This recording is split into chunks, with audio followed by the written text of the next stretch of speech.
Hello, everyone. Welcome to a webinar on how to lose body fat on a plant-based diet and tips. Hi, Tammy. A lot of other people hopefully will join. What I would like you to do is mute yourself as you coming in. So I'm gonna be a host only. I'm gonna be talking. So when you come in, just mute yourself. So Tammy, if you could mute your microphone so I cannot hear you, it would be really. I'm trying to find how to unmute it. So when is the microphone, just press on sign of microphone. And then, Can you help me find my? yeah, just where's the set microphone? Just Sorry, it's no, it's okay. I don't feel anyone else right now joining yet, so it's okay. Take your time with that. I still can hear you. sorry, I can't hear because it's noisy. Okay, so mute your microphone. Annabelle, do you know where my microphone is? I'm trying to. Hello, Annabelle. Do you know where my microphone is so I can turn it off? Hello, whoever there is helping. This is ridiculously funny, but we're gonna get through this. I have other people who are coming in. Oh, you mute yourself. Perfect. How cool. You find that. Okay, so I'm not gonna wait until the other people come in because we have time frame that we have to finish this. So today on this webinar, we're gonna talk about plant-based fat loss tips. So when it comes to the plant-based diet, and by the way, guys, if you have anything to ask, any questions you have, go ahead and then hit them in the chat. So we have chat button right there. You can ask me anything regarding plant-based diet or just regarding health. And I will address those questions right away. I just want to make sure we are mindful of everyone's time. That's why I don't want it to have it as in a conversation. I want to make sure that everyone be able to submit the question right there. And, you know, when time pass, I will see those questions and answer on those. Let me see if I can pull up the share screen so we can see my presentation right here. But anyways, when it comes to the fat loss diet on a plant-based diet, the couple things that you have to make sure you remember is all the proteins on a plant-based diet comes with carbs, almost all of them. So it's really hard to actually get some protein on a plant-based diet without having some carb load. So let me explain what I mean. When it comes to proteins like chicken, fish, right, not vegan ones, if we're looking at the macronutrients, they usually have most of the macronutrients in proteins. Like, for example, chicken gonna give you about 30 grams of protein, 0 to 1 gram of fat, and then 0 carbs. So most of animal proteins is going to be only protein in the source. When we look on the beans, seitan, tempeh, legumes, all of those are have fats and carbs with the proteins, right? So if we take in tofu, it's going to usually have about 4 grams of fats, maybe like 7 to 6 grams of carbs on 13 grams of protein on one serving. Like if you turn on the macronutrient label, you will see that on the tofu. Same comes to the seitan. So when it's come to the fat loss, when it's come to the calorie restriction, because in the end of the day, any calorie restriction is the fat loss. You cannot lose fat just doing bunch of cardio. Usually it's have to go hand in handy. Healthy diet where you consume less calories than you use, right? So when you consume less and you use more, your body starts fat loss process. In order to maintain, let's say, weight, you have to just keep the same, consume the same, use the same. So you maintain. In order to grow, you consume more and then work out or move less, right? So the problem when it comes to the plant-based diet, not like really a problem, but just something to be mindful, is all the proteins usually comes with carbohydrates, which mean you will eat also carbs and fats with your protein, which doesn't mean you're going to eat more calories in general, but you have to be mindful of that if you're looking to lose body fat. So that's why I wouldn't say beans and legumes is one of my favorite when it comes to protein sources on a plant-based diet. That's why I would recommend something like seitan, tofu, especially those new tofu flavors. Tofu that is just came on the market is absolutely great options. So there's I think I shared in my stories many times, is mountain brand. It's called Big Mountain soy-free tofu made from fava beans. Yeah, it's just new product from Canada. This one, it's the first tofu that has zero fats. Honestly, zero carbs and only 15 grams of protein. I don't freaking know how they did it. I tried that tofu. I love it. I eat it now every day. It's amazing product, but how they freaking did it, I don't know. Because if you take fava beans, they have carbs. So in the ingredients of that tofu, it's only fava beans and citric acid. So how they be able to get zero carbohydrates in that specific tofu brand, I don't know. I have to write them a letter on email and see if they can explain that to me. But it's too good to be truth, even though I believe it and I eat it every day. But honestly, I don't know how they did it. So let's move forward. I will share my screen with you guys and show you a little bit more of plant-based proteins right here. So if I share my screen, hold on, this is not something you need to see. This is what we want to see. Okay, so we're going to talk about animal protein is more digestible than plant protein, which is not true.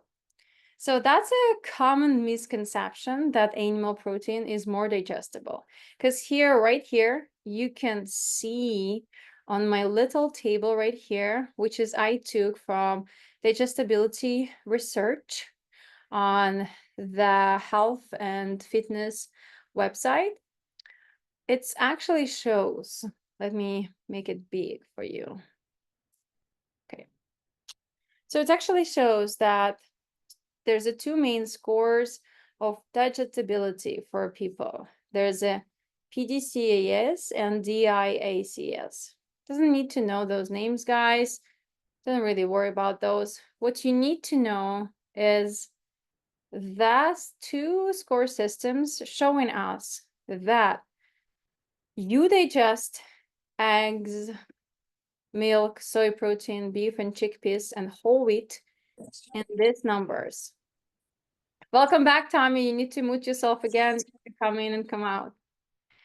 So as you can see here, we as a humans, because this is research made in humans, have an about number one right here, digestibility score on digesting eggs and milk protein, same as soy protein. How come? So it's absolutely mistakable thing that plant proteins are less digestible than animal proteins. No, it's the same. We have a little bit here on chickpeas and whole wheat, less digestibility, but at the same time, look at the beef. Beef is also lower than soy protein.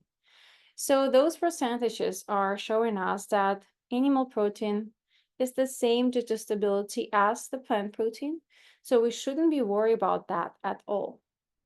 So when we're coming to, oh, back, plant-based diet, multiple protein options, I wanted to show you right here what are those options are.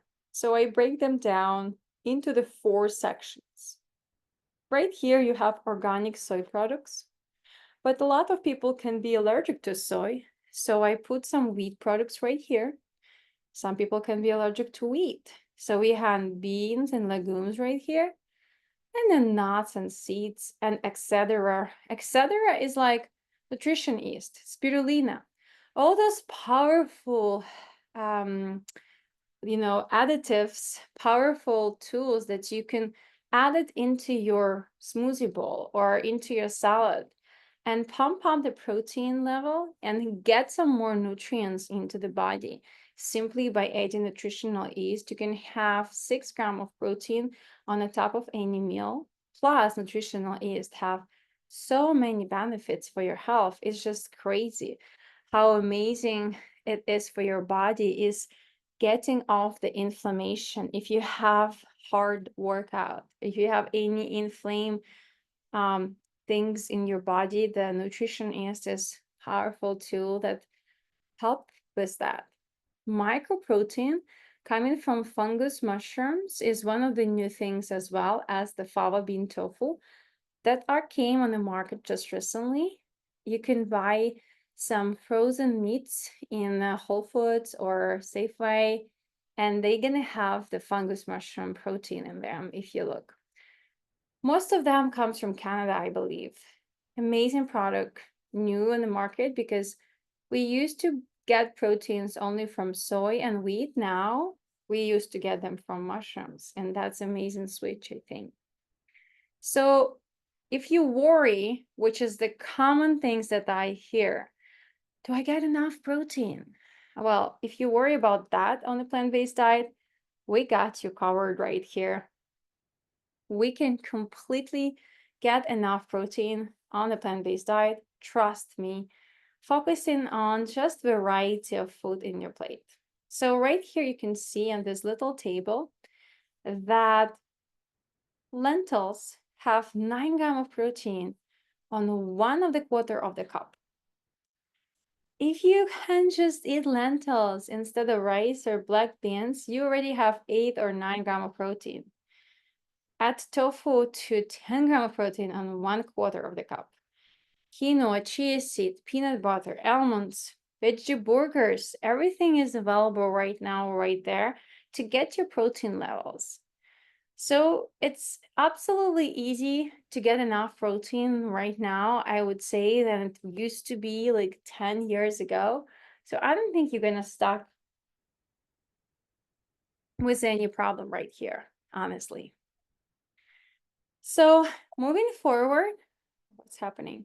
I want to show you right here how much protein you actually need. How much too low or too little of protein you can consume, and how to know that.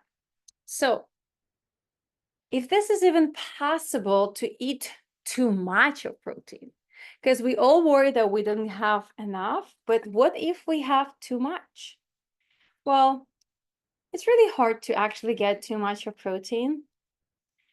Only if you have any problems with liver, I would be worried about that.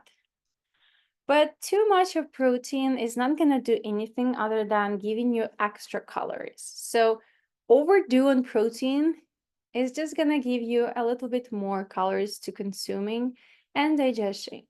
Will it affect your muscle growth? Well, if you didn't work out, I don't think so. If you do work out, maybe it's going to give you more muscles. Well, maybe, but you may still gain weight. If you don't eat enough of protein, that's kind of scary thing. You're not only going to feel hungry, over a long time, you can have some health issues. What are some symptoms of low protein intake? Because you will not going to notice as much as you are just not eating enough of protein, but you may feel less muscle on your body, right? So less muscle overall, growth of my muscle is going to be slow. You may feel bloated.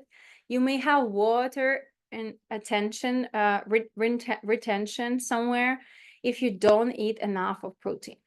So the problem is here is it's really only symptoms we have. So it's going to be really hard to know if you actually don't eat enough of protein. So what I recommend is just count. If you hit in your every meal at least 30 grams of protein, you'll be fine. Totally fine for the rest of the day if you have 3 meals a day with 30 grams of protein in them. So just make sure you are hitting the protein goals in each meal and you'll be covered by the end of the day.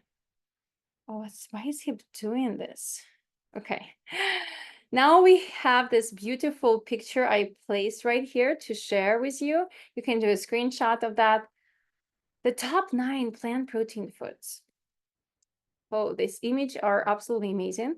I put the score right here from 0 to 100 to show you a most protein packed food to the least ones. So extra firm tofu.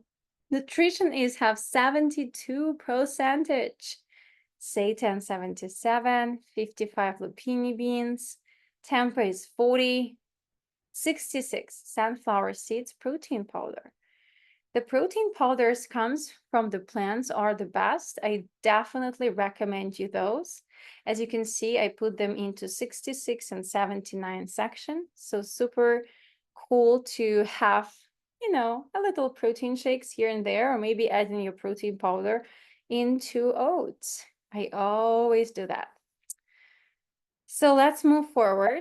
I hope you didn't have any more questions. Now let's talk about electrolytes. Doesn't matter you're plant-based or not, you need to have your electrolytes, BCAAs, and creatine. Why? Well, first of all, it's helping you with recovery. Secondarily, it's going to have that nice balance, magnesium, sodium, potassium balance in your body as really important for you to feel good, to feel like you are enough of like full of energy. And sometimes we also confuse our hunger symptoms with just need of the water.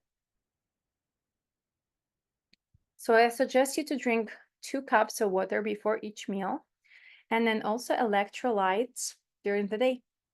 You can buy those electrolytes. I recommend MLCT brand.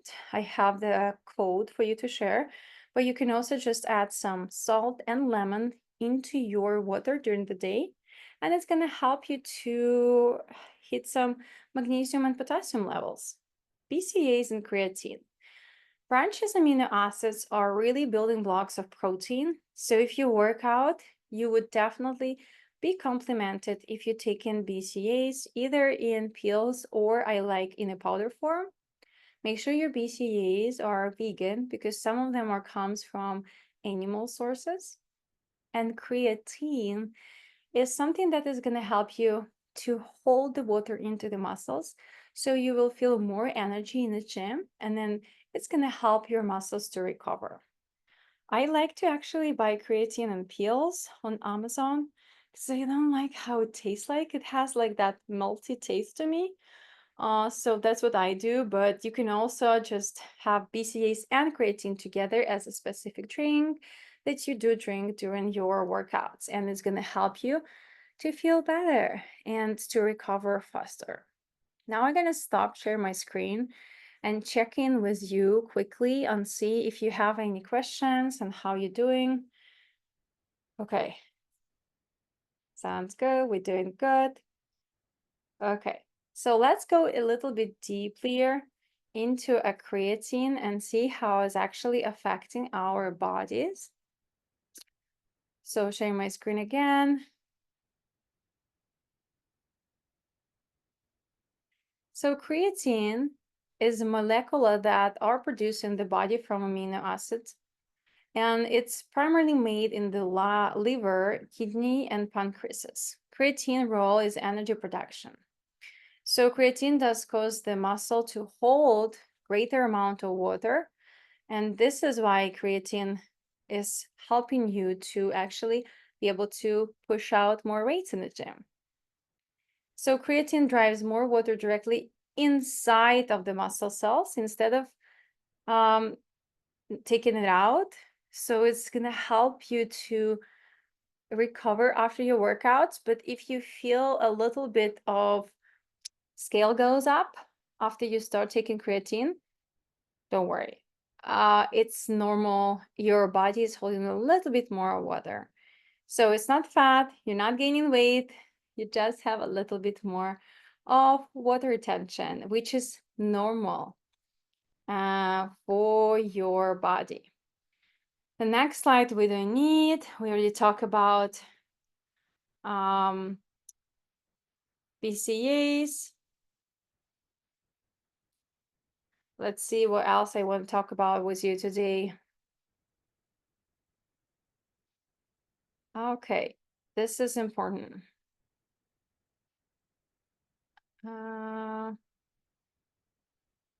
Okay, got it. Did I share my screen with you right now? No, I didn't. Okay, sharing it now. Okay, so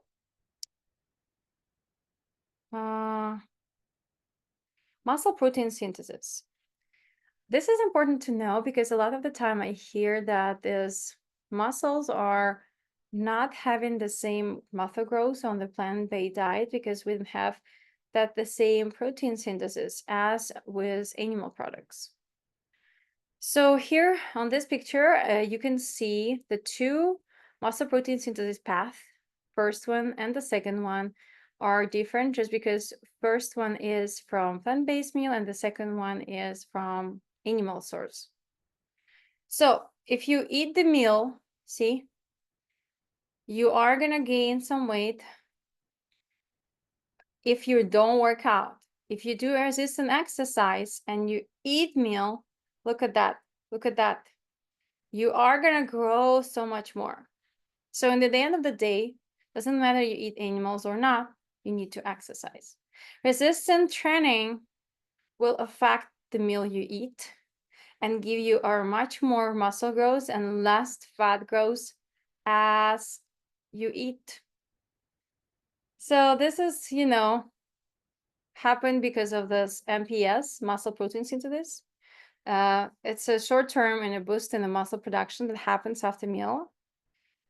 And, even though it's true that animal protein typically will result in more than plant protein muscle synthesis, but in the end of the day, it's all about you work out or not. It's also, I put here things about leucine. And like leucine is one of those BCAs, branch amino acids, that are missing into the plant protein. But in the end of the day, you don't have to worry about that. This is not something you need to worry about. Only worry about small things. Did I work out after I ate my meal or before? Did I work out today? If I did, all I ate is gonna go into my gains. But of course, you have to make sure you know how much proteins, carbs, and fats do you eat, and then focus on high proteins, good carbs. By good, I mean carbs that are not full of sugar, and nice fats, like not saturated fat. Fat from avocado, nuts, and seeds are the best. Low fat plant-based diet is one of the best choices for life you can make. It's the healthiest, longevity is the best, recovery is the best. So even if you are not looking to eat completely plant-based, lowering your fats is crucial. You need to make sure you're not eat too much fats because they are hiding everywhere, just like sugar nowadays. So it's time, guys. I have to go. We have to wrap it up. I don't think anyone have any questions. If I'm mistaken, let me know, but I don't feel like it. I'm thankful for your time. Either you watch that later on or you watch it right now with me. If you will have a questions, please reach them to my direct messenger, either in the app if you're working with me in the challenge, or either on the Telegram or maybe in my Instagram account. Love you guys. Have a wonderful rest of your day. Remember to eat more protein, less fats, and enjoy your holidays. Bye bye.